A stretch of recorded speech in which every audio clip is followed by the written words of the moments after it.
அப்புறம் எல்லா மக்களுக்கும் எல்லா காலத்துலேயும் இருக்கிறது தான். இந்த சந்திராஷ்டமங்கிறத பார்த்து ரொம்ப பேர் பயப்படுறாங்க.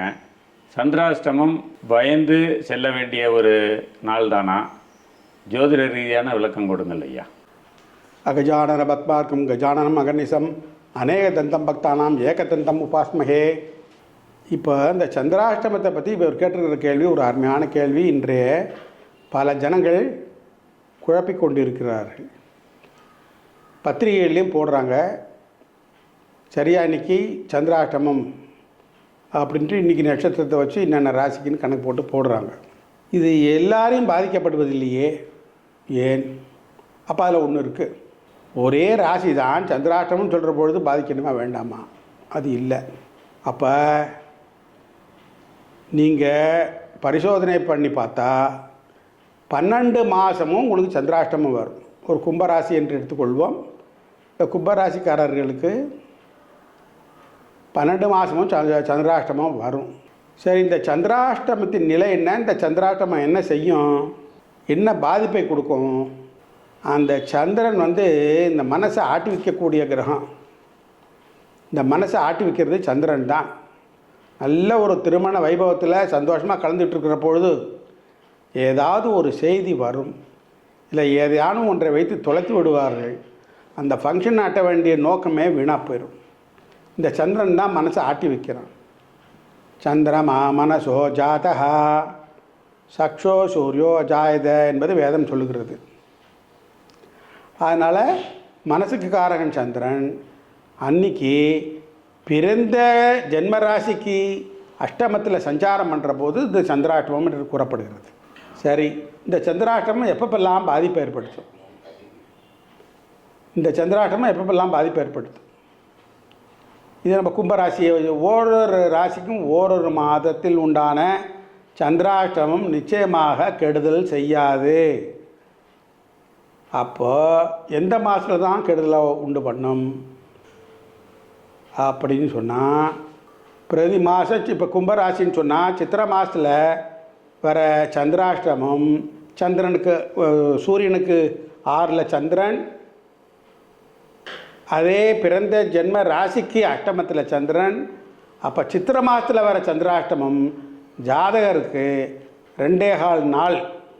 அந்த 2.25 நாளில் எப்போ வேணாக்க ஏதாவது ஒரு மன கிளேசத்தை கொடுக்கும்.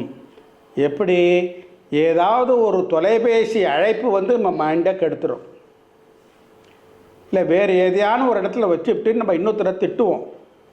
இந்தியாவது ஏதானு நம்மளை பாடாப்படுத்தும்.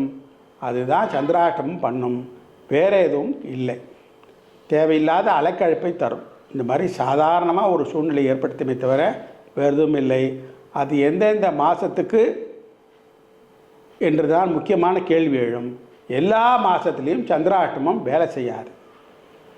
இப்போ சொன்னபடி கும்பராசிக்கு சூரியன் 6ஆம் இடத்துல வருது.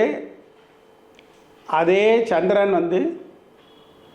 சந்திரன் ஜென்மராசியான சந்திரனையும் கிடக்கிற பொழுது இந்த சந்திராஷ்டமம் வேலை செய்யும். ஸோ இப்படியெல்லாம் கணக்கு பார்க்கணும். ஓரொரு மாதத்துக்கும் 12 ராசிகளுக்கும் வேறுபட்ட நிலையில் வித்தியாசமான சூழ்நிலையில் இந்த சந்திராஷ்டமம் வேலை செய்யும் என்பதுதான் உண்மை. அப்போ இந்த மாதிரி சந்திராஷ்டமத்தில் நம்ம என்ன செய்யக்கூடாது அப்படின்றால், இன்றைக்கி காலதேச வர்த்தமானத்தை அனுசரித்து பார்க்குற பொழுது அன்றைக்கு தான் டிக்கெட் பயணம் கிடைக்கும், ஃப்ளைட்டில் டிக்கெட் கிடைக்கும்னு சொல்லியாச்சுன்னா கேன்சலும் பண்ண முடியாது, லாஸ் வரும். அதுக்காக என்ன பண்ணுறது? அதுக்கு என்ன மாதிரியான பரிகாரங்கள் மேற்கொள்ளலாம் அப்படின்னா, கூடுமான வரைக்கும் அந்த நேரத்தை அவாய்ட் பண்ணுறதுக்காக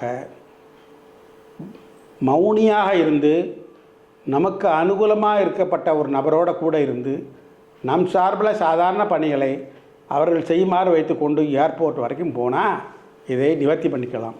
இதுதான் சிம்பிள் பரிகாரம். இந்த மாதிரி தான் எல்லா இடத்துலையுமே எல்லா சூழ்நிலையிலுமே அப்படி தான் சந்திராஷ்டமத்தை தவிர்க்கலாம், வேறு ஒன்றும் இல்லை.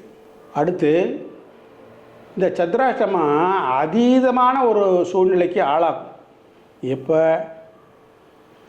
சந்திரன் என்ன நிலையில் இருக்கிறார், ஜென்மத்தில் கூட ராகுவோட சேர்ந்துருக்கா, கோச்சார ரீதியாக ராகு கேதுக்களோடு சேர்ந்துருக்கா, வேறு ஏதாவது அசுபர்களோடு சேர்ந்துருக்கா, சந்திர தசை நடப்பில் உள்ளதா, இந்த மாதிரியெல்லாம் பார்த்து தான் சந்திராஷ்டமத்தை நம்ம முடிவு செய்ய முடியும். அதனால் எல்லா சந்திராஷ்டமத்தையும் கண்டு நாம் பயப்பட தேவையில்லை. வேறு ஏதாவது சந்தேகம் இருப்பின் இந்த நம்பருக்கு தொடர்பு கொள்ளலாம். நன்றி.